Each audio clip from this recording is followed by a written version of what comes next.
Hello.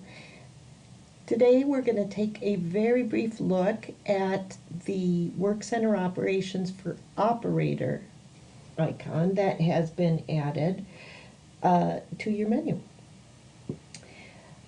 First of all, just a brief background about this.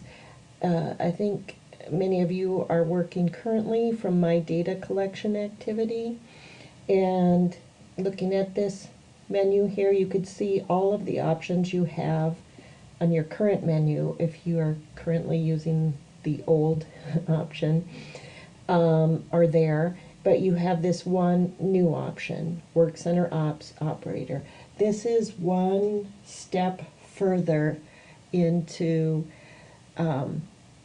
going fully paperless and just saving some keystrokes and some potential errors for you.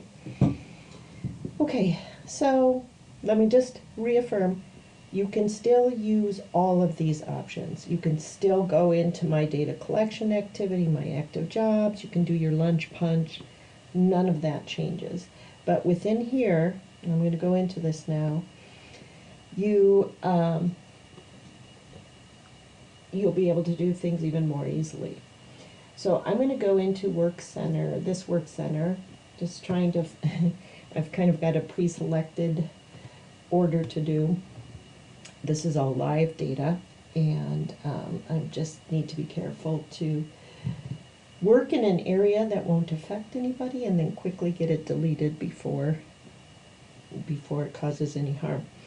Okay, so this is the Hydrotech Work Center HT002, which I believe is welding, yes. So what you see up top, you see the current active jobs in that work center. So what you would do at the start of your shift is sign on to the work center you've been assigned to. And if you end up working more than one during a shift, you just get out of that and go into the other one when you're ready to work in the other work center. Down below, what you have are all of the operations or jobs that need to flow through this particular work center. And this right now is what we call a beta application, meaning we put it together the best we knew how from what we knew, and then we get it in the hands of the experts. In this case, this is being tested by Charles at Hydrotech, and he's using it to job on and off and do his work during the day. And then we get feedback about, what works, what doesn't, and we're tailoring it as we go. So by the time you get to this, it may look a little different, and it should be better different. Okay, so also when we get to that point, the supervisor will have pre-sorted, made this be in the order that they should be done. Right now it's not, because you can see the three things they're working on are lower. They're in the dark green on the screen, are the ones that are currently active. And this is sorted in the order of the parent order priorities that was set by the planner scheduler. We have given the shop floor supervisor a tool, because there's always things that are changing. This one doesn't have material available, or we've got a glut of stuff, we've got a backup in a particular work center, and things are shifting a little bit within the realm of the overall priorities. So the supervisor has a tool where you say, okay, we're going to do it in this order, which roughly corresponds to the paper that you are given today as a machine operator. That is what tells you what you need to work on today. In the new world, it will be this screen will tell you what you need to work on today.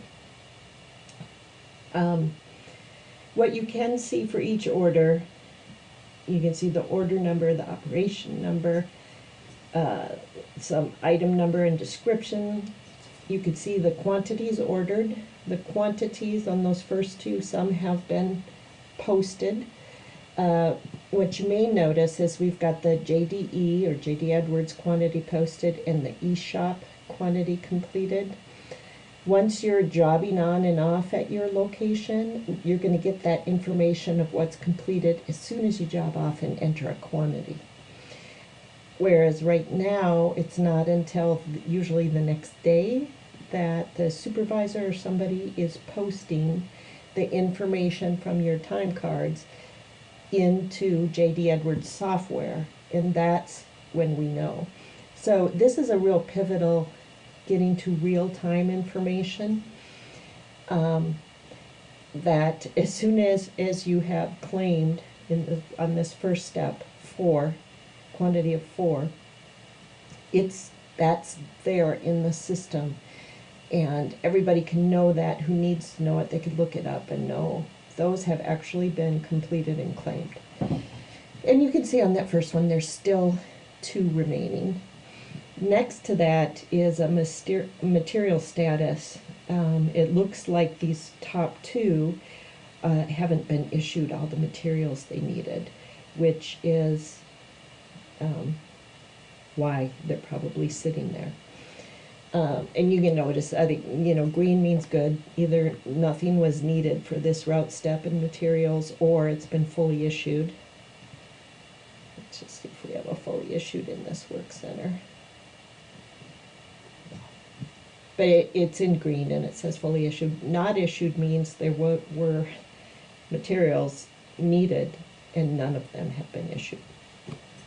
Okay, for the most part it's the supervisor who's worrying about that. So the supervisor is making sure the materials have been issued and telling you, yep, you go ahead.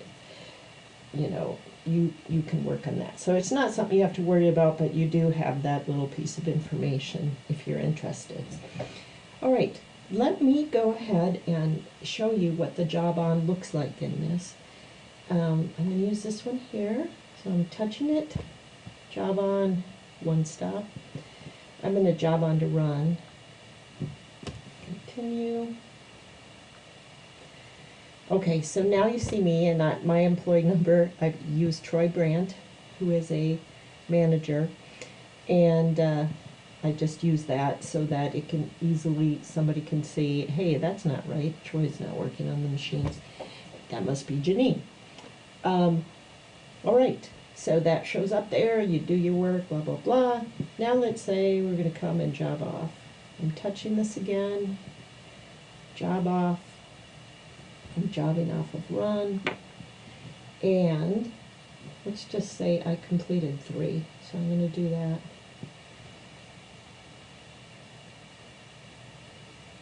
All right, and then you see right away, it disappears from the active jobs, and it shows you that 3 have been issued. All the other features you used to, like after you job off of setup, you could take the option to job on to run. All of those are still in place, and it works pretty much the same, or everything works virtually the same. But the one step up you have is not having to type in the order number and select the operation on that first step. Okay, that really is the gist of it. What I will just show you before we leave, I don't know if this would be something you'd really use, but let's go into these ones where partially issued. If you just tap once on an order, it's going to open up detailed information about that order. You can see at the top the order number, the parent order number, the part, etc. It was planned to start September 19th, but we actually started this particular order in eShop on July 24th. I'm getting a step up on that. The route steps, the ones in gray, are the ones that have already been completed. And then you see there's various steps that still need to be completed. You can see the actual quantities completed. Oops. Okay, I just moved the screen to the page 2 of 3 accidentally, but that's okay. I think we're ready. Here you've got the parts list. These are all the parts needed. And you can see this column off to the right of center, operation number, showing you which operation they're needed at. And in yellow, this yellow is calling your attention to the fact that they've been partially issued. So there have been 3 issued on this first one, but 6 were required. If none had been issued, it would be in red. Also, then you can see down below is if there have been changes to the work center, if something got moved, that would be recorded there. And on the 3rd page are all of the posts, or the job on, job off. So if you needed to know the detail, this is a big order.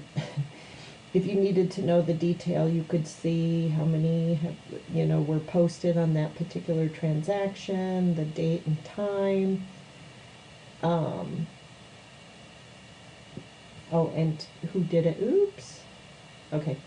And the name, the employee number and name of who did the posting, etc. Lots of detail if you're trying to figure out what's going on. For the most part, I imagine you won't need that out on the shop floor, but it is there right at your fingertips if you do. Okay, that is it. I hope you have a chance to try this out soon. Always give us the feedback, what's working well, what's not working, questions you might have. We are here to really make this software work for all of the locations in Ligon Hydraulic Cylinder Group. Thanks for your time.